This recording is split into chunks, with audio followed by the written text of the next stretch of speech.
ముఖ్యంగా గతంలో ఉన్నటువంటి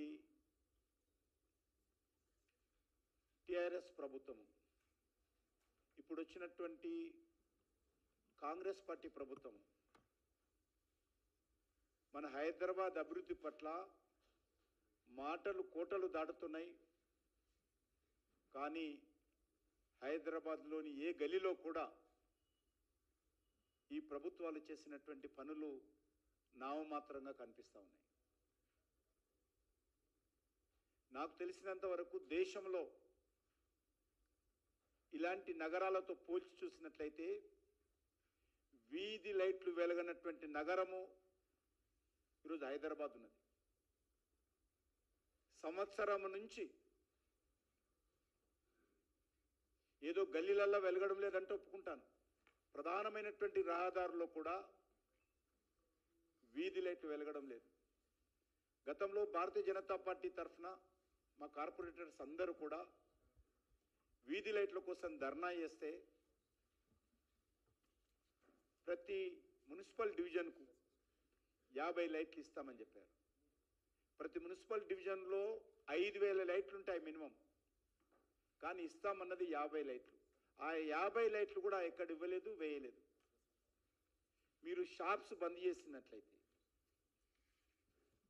వాహనాలకు లైట్లు లేకుండా షాపుల లైట్లు బంద్ చేసినట్లే హైదరాబాద్లో తిరగడం కష్టం.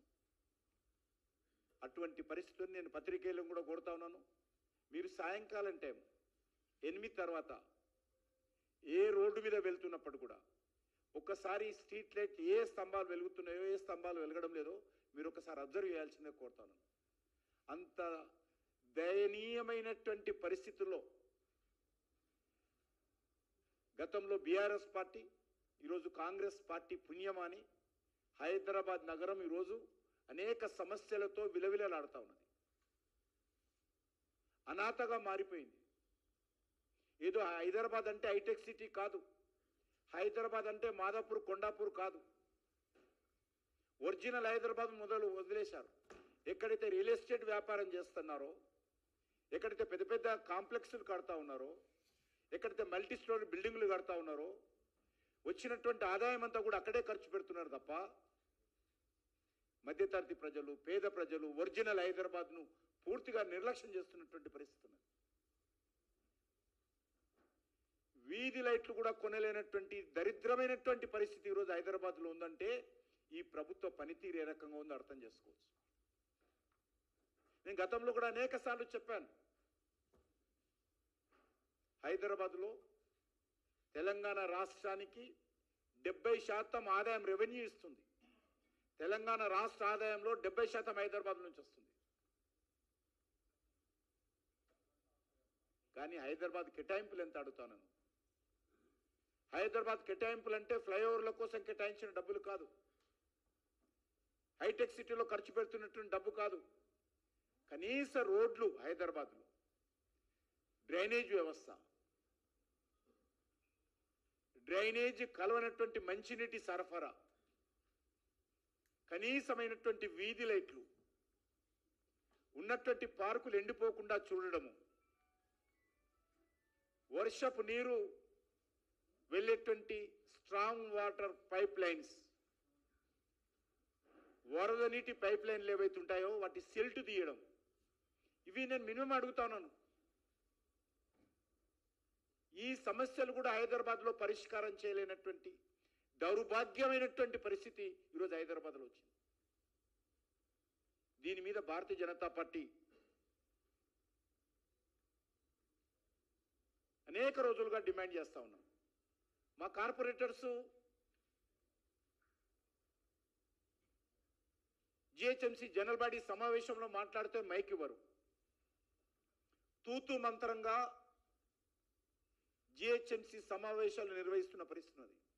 150 మంది కార్పొరేటర్స్, కనీసం అందులో 20%, 10% తమ డివిజన్లలో ఉన్నటువంటి సమస్యలు లేవనెత్తే అవకాశం ఇవ్వాలి. ప్రజలు ఎన్నుకున్నది ఎందుకు? అంత ప్రతిష్టాత్మకంగా ఎన్నికల్లో గెలిచిన తర్వాత ప్రజల ఇబ్బందులు కూడా జిహెచ్ఎంసీలో మాట్లాడేటువంటి పరిస్థితి లేకుండా తూతు మంతరంగా సమావేశాలు నిర్వహించుకొని బడ్జెట్లు పాస్ చేసుకొని ఈరోజు ముందుకెళ్తా ఉన్నారు. కాబట్టి హైదరాబాదు కేసీఆర్ ఏమన్నాడు, ఇది విశ్వనగరం అన్నాడు. విశ్వనగరం కాదు, దానికంటే ఎక్కువ అని రేవంత్ రెడ్డి అన్నాడు. పెట్టుబడులు రావాలంటారు. ఈరోజు అనేక రకాల పెట్టుబడులు వస్తూ ఉన్నాయి. దాన్ని మనం 10 కాలాల పాటు కాపాడుకోవాలి. ఆ ఇమేజ్ నిలుపుకోవాల్సినటువంటి బాధ్యత ఉంది. కనీస సౌకర్యాలు కల్పించాలి. ఈరోజు తెలంగాణలో ఉన్నటువంటి జనాభాలో 30% మించి హైదరాబాద్లో నివాసం ఉంటారు.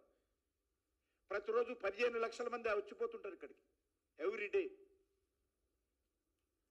దీనికి ఇక్కడ ఉన్నటువంటి జిహెచ్ఎంసీ కానీ, ఇక్కడ ఉన్నటువంటి మెట్రో వాటర్ వర్క్స్ కానీ 2 ప్రధానమైనటువంటి విభాగాలు. వీళ్ళ కనీసమైనటువంటి నిధుల కొరత లేకుండా చూడాల్సినటువంటి బాధ్యత ఉన్నది ప్రభుత్వం.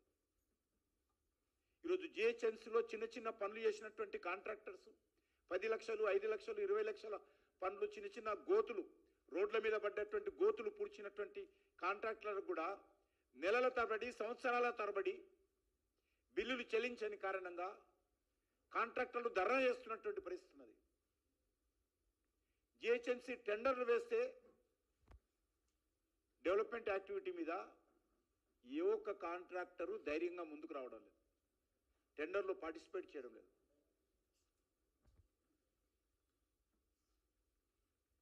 టెండర్లో పాల్గొని పని చేస్తే డబ్బులు ఎప్పుడు వస్తాయో తెలియదు. ఇది ఈరోజు హైదరాబాద్లో ఉన్నటువంటి పరిస్థితి.